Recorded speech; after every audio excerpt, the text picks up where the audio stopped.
Did you know that some major cities can be up to 10 degrees Fahrenheit warmer than their surrounding rural areas? Welcome to the phenomenon known as urban heat islands. In these areas, dense structures like buildings and roads absorb and retain heat, while the lack of green spaces fails to provide the cooling effect usually offered by vegetation. This accumulation of heat not only makes cities warmer, but also impacts local climates by elevating temperatures more than you might expect. This rise in temperature significantly alters the air pressure dynamics within these urban settings. So how exactly does air pressure shape the weather in our cities? Air pressure, simply put, is the weight of the air above us. It influences weather patterns profoundly by dictating where the winds blow and how the weather develops. Generally, air moves from areas of high pressure to areas of low pressure, creating what we feel as wind. In the context of urban environments, the concept of air pressure gets particularly interesting. Cities, with their dense infrastructure and high energy use, often become urban heat islands. These are areas significantly warmer than their rural surroundings, primarily due to human activities. This increase in temperature causes the air pressure to drop.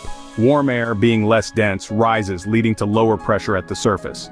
This low pressure acts like a magnet for the cooler, higher pressure air from the surrounding areas.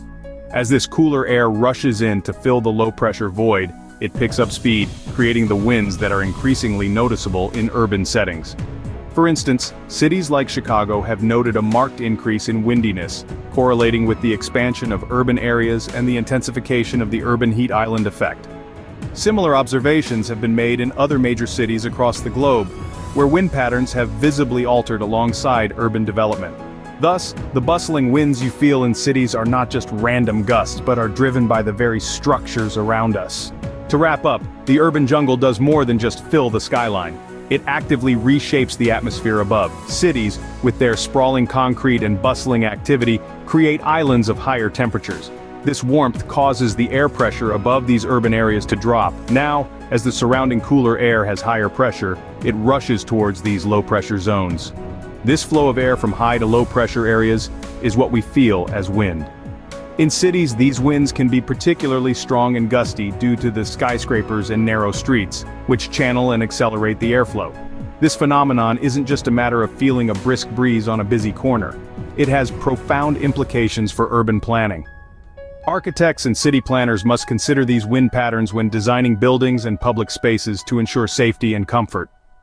So, next time the wind whips past you in a busy street, remember, it's the city speaking its own climatic language.